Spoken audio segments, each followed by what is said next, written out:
오늘 말씀은 이사야 60장 1절부터 9절까지 말씀 보겠습니다. 일어나라, 빛을 발하라. 이는 내 빛이 이르렀고 여호와의 영광이 내 위에 임하였음이니라. 보라, 어둠이 땅을 덮을 것이며 캄캄함이 만민을 가리려니와 오직 여호와께서 내 위에 임하실 것이며 그의 영광이 내 위에 나타나리니 나라들은 내 빛으로 왕들은 비치는 내 광명으로 나오리라. 내 눈을 들어 사방을 보라. 무리가 다 모여 내게로 오느니라. 내 아들들은 먼 곳에서 오겠고 내 딸들은 안기어 올 것이라. 그때에 내가 보고 기쁜 빛을 내며 내 마음이 놀라고 또 화창하리니 이는 바다의 부가 내게로 돌아오며 이방 나라들의 재물이 내게로 옴이라. 허다한 낙타 미디안과 에바의 어린 낙타가 내 가운데에 가득할 것이며 스바 사람들은 다 금과 유향을 가지고 와서 여호와의 찬송을 접할 것이며 게달의 양무리는 다 내게로 모일 것이요 느바요스의 순양은 내게 공급되고 내 제단에 올라 기꺼이 받음이 되리니 내가 내 영광의 집을 영화롭게 하리라. 저 구름같이 비둘기같이 비둘기들이 그 보금자리로 날아가는 것 같이 날아오는 자들이 누구냐? 그 섬들이 나를 앙망하고 다시스의 배들이 먼저 이르되 먼 곳에서 내 자손과 그들의 은금을 아울러 싣고 와서 내 하나님 여호와의 이름에 드리려 하며 이스라엘의 거룩한 이에게 드리려 하는 자들이라. 이는 내가 너를 영화롭게 하였음이라. 아멘. 이사야 60장은 하나님의 백성을 향한 놀라운 회복과 영광의 약속을 담고 있습니다. 특히 예루살렘의 회복과 하나님의 영광이 임함을 묘사하면서 구약의 희망적인 메시지 중 하나로 손꼽히는 장입니다. 주요 내용을 간략하게 요약해보면 1절부터 3절까지는 하나님의 영광이 이스라엘 위에 임하여 어둠 속에서도 하나님의 백성이 빛의 중심이 될 것이라고 말씀하시고 열방이 이 빛을 보고 하나님께로 나아올 것을 예언합니다. 4절에서 9절은 자녀들이 먼 곳에서 돌아오고 이방 민족들이 예루살렘에 풍성한 재물을 가져오며 예배할 것을 예언하고 있습니다. 10절에서 16절은 예루살렘이 이전의 고난을 뒤로하고 세계의 중심으로 자리 잡을 것을 예언하면서 이방 민족들이 성벽을 재건하고 왕들이 예루살렘을 섬길 것이라는 약속이 주어지고 있습니다. 17절에서 22절은 평화와 의가 예루살렘을 다스릴 것이고 하나님의 영광이 해와 달보다 더 밝은 빛이 될 것이라고 말씀하고 있습니다. 하나님의 백성이 영원히 높임을 받고 번성할 것을 예언하고 있습니다. 이러한 말씀은 단순히 이스라엘 민족의 구원에 국한되지 않고 하나님의 보편적인 구원의 계획을 암시하는 것입니다. 우리는 구약을 통해서 신약 시대를 바라볼 수 있어야 합니다. 오늘 말씀은 바벨론 포로 이후 이스라엘의 회복과 영광을 예언한 말씀이지만 구약과 신약은 서로 별개의 이야기가 아니라 하나님의 구속 계획이 점진적으로 계시된 하나의 통일된 이야기임을 우리가 알고 오늘 말씀을 들어야 합니다. 오늘은 1절부터 9절까지 말씀만 살펴보겠습니다. 1절에 일어나라, 빛을 발하라. 이는 내 빛이 이르렀고 여호와 영광이 내 위에 임하였습니다. 1절의 말씀은 하나님께서 선민에게 주신 사명과 영적 책임을 강조하는 명령입니다. 일어나라, 빛을 발하라. 이 명령은 하나님께로부터 받은 빛, 곧 그분의 영광과 임재를 세상에 드러내라는 말씀입니다. 바벨론 포로 생활로 인해서 그들은 고난과 절망 가운데 주저앉아 있었지만 이제 하나님의 백성들에게 구원의 때가 이르렀으니 빛을 발하라고 명령하고 있는 것입니다. 여기서 빛은 구원, 하나님의 임재, 진리, 영광을 상징합니다. 선민 이스라엘이 발해야 할 빛은 하나님의 임재와 진리와 영광을 드러내는 것입니다. 선민이 발해야 할 빛은 구원과 회복을 통해서 하나님의 백성으로서 영광을 드러내는 것입니다.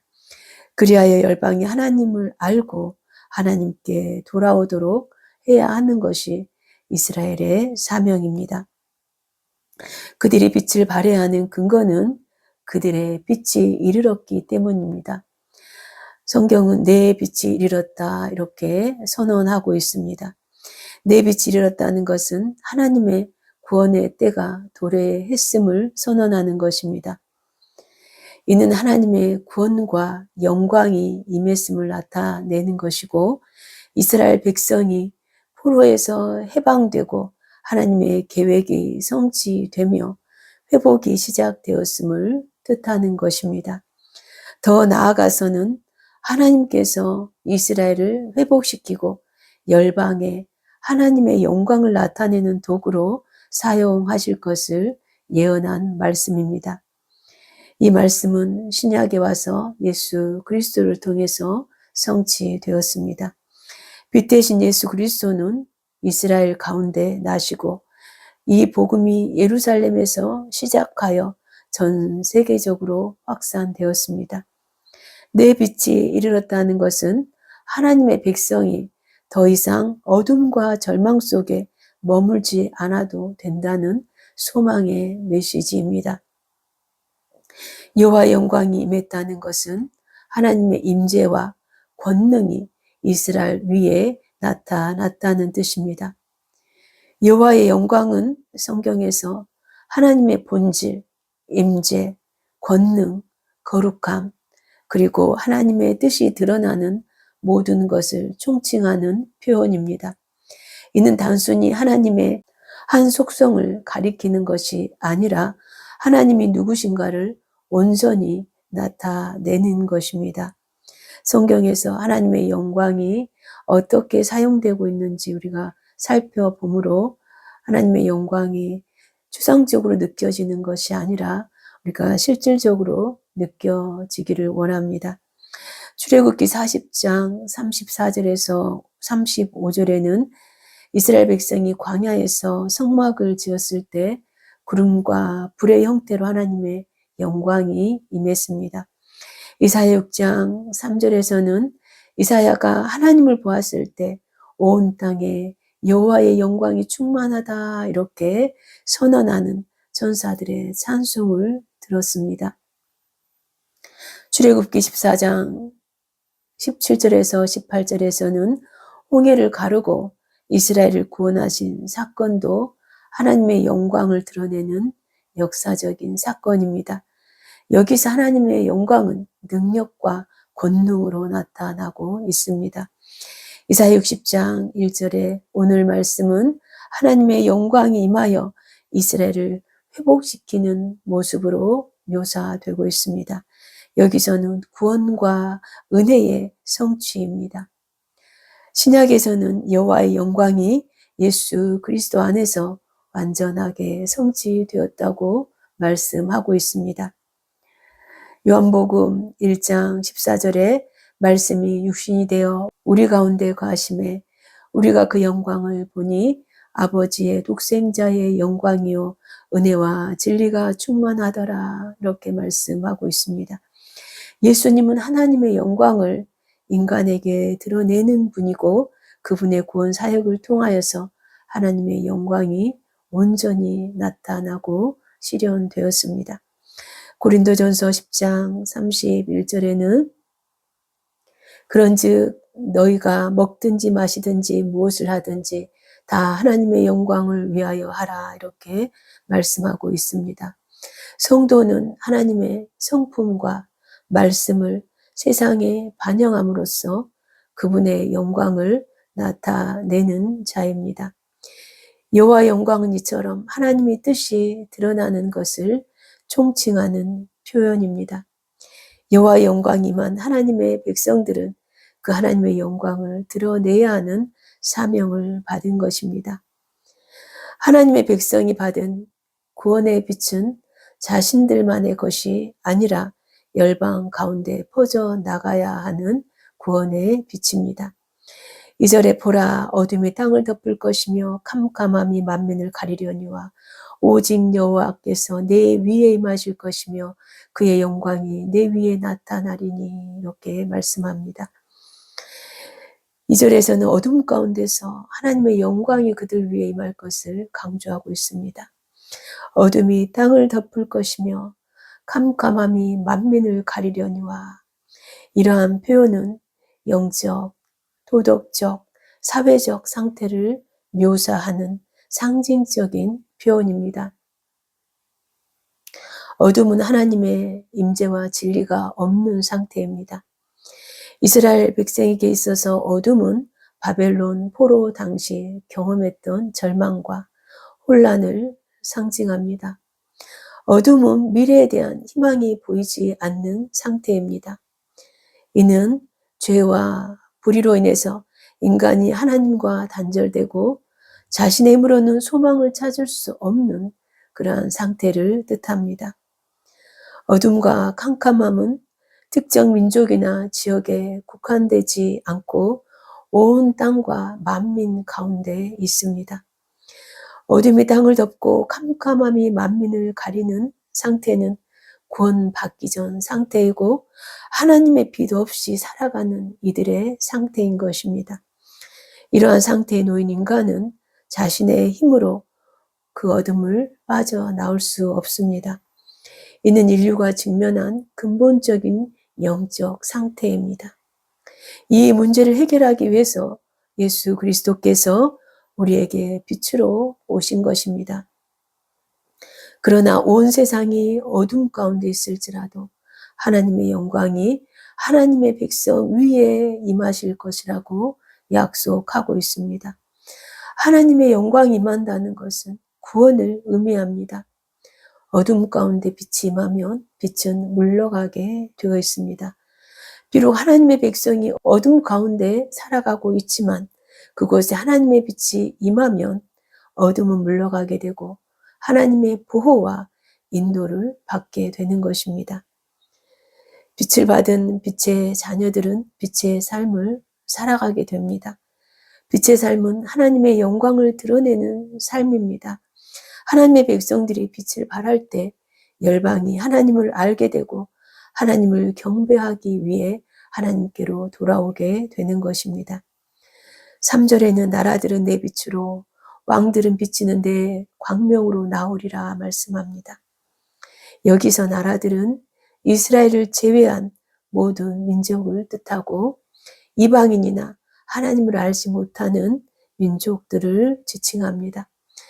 그러나 그러한 나라들이 하나님의 빛을 보고 그분께로 나아올 것을 예언하고 있습니다.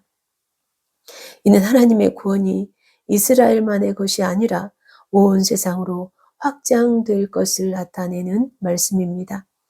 여기서 내 빛은 하나님께서 그들 위에 임재하심으로 인해서 나타난 빛입니다. 이스라엘은 하나님의 영광을 반사하는 자들이고 그 빛을 통해서 열방이 하나님께 돌아오게 됩니다. 이는 신약시대의 교회와 성도에게도 적용되는 말씀으로서 교회와 성도들은 하나님의 빛을 반사하여 세상에 영향력을 미치는 사명을 감당하는 자들입니다. 그래야 어둠 가운데 있는 자들이 하나님께로 돌아오도록 해야 하는 것입니다. 왕들은 비치는 데 광명으로 나오리라. 여기서 왕들은 열방의 지도자들과 권위 있는 자들을 상징합니다. 그들이 이스라엘의 빛을 보고 하나님께 경배하기 위해서 나아올 것을 예언하고 있습니다. 이는 열방이 하나님의 주권을 인정하고 복종하게 될 날을 예언한 것입니다. 모든 민족과 권력이 하나님께 돌아올 것을 암시하는 것입니다.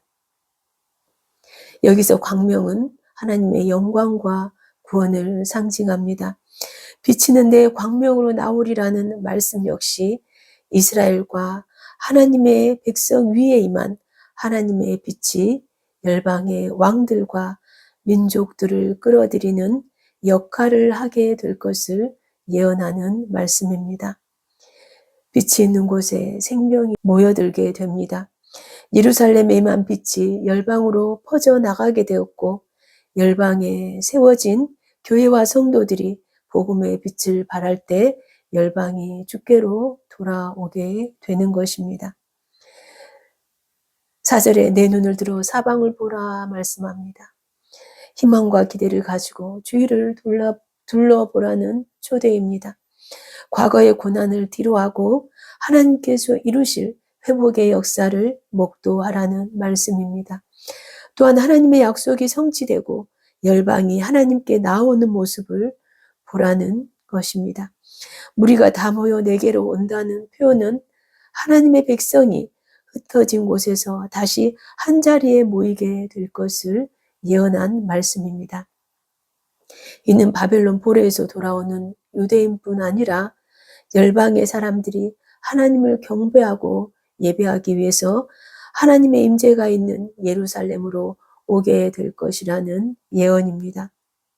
이런 말씀은 신약 시대에도 성취되고 있는데 예수 그리스도를 통해서 구원받은 열방의 사람들이 하나님께 돌아오고 있고 모든 나라 모든 민족이 하나님을 인정하고 그분께 예배와 경배를 드리기 위해서 하나님의 임재가 있는 교회로 나아오고 있습니다.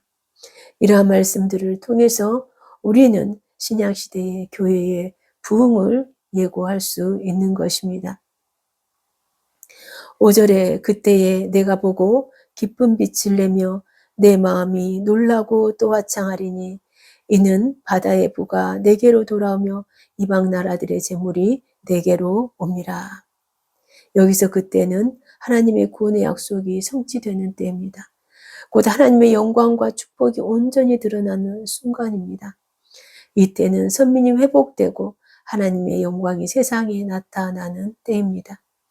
하나님의 백성이 하나님의 영광과 축복을 직접 목도할 때 그들은 기쁨의 빛을 발하게 될 것이라 예언하고 있습니다. 바다의 풍부는 지중해 서쪽에 있는 나라들, 특히 고대 페니키아의 수많은 무역품들을 상징하면서 궁극적으로는 여러 이방 나라들의 수많은 재물들을 상징하는 것입니다. 이방으로부터 유입된 재물은 하나님께 드려짐이 될 것이고 이는 결국 하나님의 영광을 빛내며 하나님 나라의 확장을 위해서 사용되게 될 것입니다. 열방이 하나님을 인정하게 될 때 이러한 일이 일어나게 될 것을 예언하고 있습니다. 6절과 7절 허다한 낙타 미디안과 에바의 어린 낙타가 내 가운데 가득할 것이며 스바 사람들은 다 금과 유향을 가지고 와서 여호와의 찬송을 전파할 것이며 게달의 양무리는 다 내게로 모일 것이요 느바요의 순양은 내게 공급되고 내 제단에 올라 기꺼이 받음이 되리니 내가 내 영광의 집을 영화롭게 하리라. 미디안과 에바와 스바와 게달과 느바요 이러한 이방 나라에서 양떼와 금은과 유향 등 풍성한 재물을 가지고 예루살렘으로 모여들 것을 예언합니다. 이는 하나님의 이름이 열방 가운데 높아질 것을 예언하는 것입니다. 하나님의 백성들이 하나님의 빛을 드러낼 때 이방 나라들이 하나님을 높이게 되고 하나님을 찬송하게 될 것입니다. 이방 나라들도 하나님을 찬송하게 된다는 이러한 말씀을 통해서 여호와 하나님은 이스라엘만의 하나님이 아니라 온 세상이 경배해야 될 하나님이심을 알 수 있습니다. 내 제단에 올라 기꺼이 받으리니 내가 내 영광의 집을 영화롭게 하리라. 여기서도 이방 민족들이 가져오는 헌물과 제사를 하나님께서 기쁘시게 받으신다는 그러한 의미입니다. 이는 이방 민족들까지도 하나님의 구원 계획에 포함되어 있음을 알 수 있습니다. 그들의 예배가 하나님께 기뻐하실 만한 것이 될 것을 말씀을 통해서 보게 됩니다. 내 영광의 집은 예루살렘 성전, 곧 하나님의 임재가 있는 곳을 가리킵니다.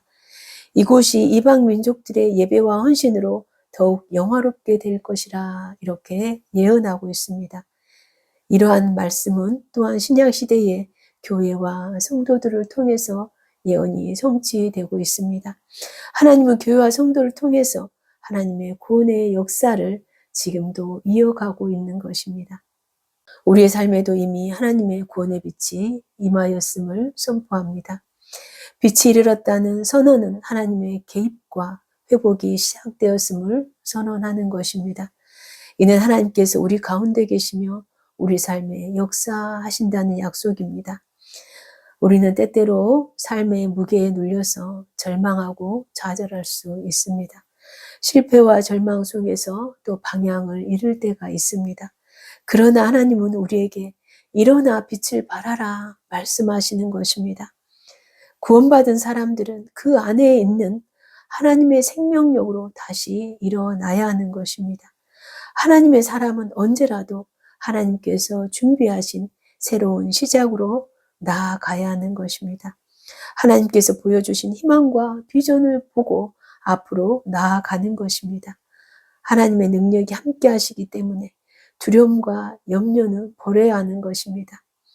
지금 당장 있는 문제를 바라보면 두려움에 빠질 수밖에 없습니다. 그러므로 우리는 하나님을 바라봐야 합니다. 하나님께서 주시는 소망을 바라보고 믿음으로 나아가야 하는 것입니다. 성경에 베드로가 풍랑 속에서 물 위에 걷던 장면을 기억해 보시기 바랍니다. 베드로가 물 위에 설 수 있었던 이유는 예수님께서 그에게 물 위를 걸으라 하시는 말씀을 듣고 그대로 반응했기 때문입니다. 그러나 그가 물을 보고 두려워할 때 그 속에 빠져들고 말았습니다.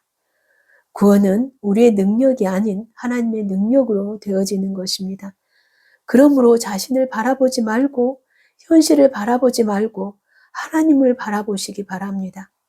믿음을 잃지 않고 하나님을 바라보고 나아갈 때 두려움은 떠나가게 되고 하나님께서 주신 희망과 비전이 더욱 선명하게 보여지고 나타나게 되는 것입니다. 빛이 있는 곳에 희망과 비전이 있습니다. 빛이 있는 곳에 희망과 생명이 있습니다. 하나님의 구원은 환경을 바꾸고 상황을 바꾸고 새로운 시작을 열어 가십니다. 하나님의 빛은 나의 삶의 어두운 영역을 비추고 치유와 회복을 주십니다. 여러분 가운데 하나님의 빛이 임했음을 믿고 매 순간 그분의 인도하심을 의지하시기 바랍니다.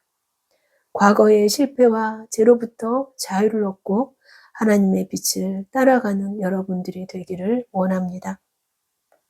우리가 살아가는 세상은 여전히 어둠 가운데 있습니다. 그러므로 하나님의 백성은 어디를 가든지 빛을 발해야 하는 것입니다. 사도행전 16장에 나오는 바울과 실라는 매를 맞고 깊은 감옥에 갇힌 상황 속에서도 하나님의 복음을 전함을 보게 됩니다. 그들은 고통 중에서도 불평하지 않고 기도하며 찬송하는 장면을 보게 됩니다. 그들의 기도와 찬송을 감옥에 있는 다른 모든 죄수도 듣고 있었습니다. 그리고 한밤중에 큰 지진이 일어나 감옥의 문들이 열리고 모든 죄수들의 쇠사슬이 풀리는 그러한 기적이 일어났습니다. 간수는 죄수들이 도망친 줄로 생각하고 스스로 목숨을 끊으려 했지만 바울은 자신들이 도망치지 않았음을 알리면서 그를 말렸습니다. 간수는 두려움 속에서 바울과 실라에게 묻지 않습니까? 내가 어떻게 해야 구원을 얻을 수 있습니까? 질문합니다. 주 예수를 믿으라. 그리하면 너와 내 집이 구원을 얻으리라. 이 복음을 듣고 간수와 그의 모든 가족들은 예수 그리스도를 믿고 구원을 얻게 되었습니다. 바울과 실라는 매를 맞고 감옥에 갇힌 상황에서도 불평하지 않고 기도와 찬양으로 하나님을 의지하였고 하나님은 지진과 같은 기적을 통해서 자신의 백성을 보호하시고 구원하셨습니다. 하나님의 놀라운 역사를 통해서 간수와 그의 온 가족이 복음을 전해 듣게 되었고 그들은 구원을 받게 된 것입니다. 감옥과 같은 어려운 상황에서도 복음이 전해질 수 있음을 우리는 보게 됩니다. 그러면 우리는 어디를 가든지 그 빛을 전하는 사명을 감당해야 하는 것입니다. 이스라엘의 구원과 회복이 있었던 것은 그들이 죄를 회개하고 하나님과의 관계가 회복되었기 때문입니다. 하나님께서 여러분의 삶에 복을 주실 수 있도록 하나님께서 기뻐하시는 복되고 아름다운 삶이 되기를 축복합니다. 예수님께서는 우리에게 너희는 세상의 빛이라 말씀하셨습니다. 너희 빛을 사람 앞에 비추게 하라 또 이렇게 말씀하셨습니다. 교회와 성도는 하나님의 영광을 드러내는 빛의 공동체입니다. 그 사명을 충성되게 감당하는 교회와 성도들이 되기를 축복합니다.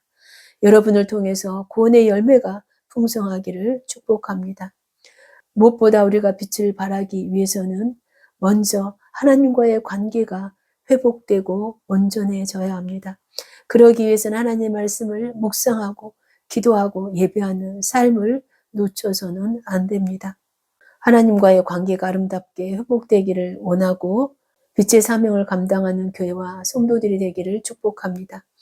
구원의 빛, 생명의 빛이 여러분 가운데 임하였음을 선포하고 일어나 빛을 발하는 교회와 성도들이 되기를 간절히 축원합니다. 기도하겠습니다. 사랑하는 하나님 감사합니다. 우리에게 구원의 빛, 생명의 빛을 비춰주셔서 감사합니다.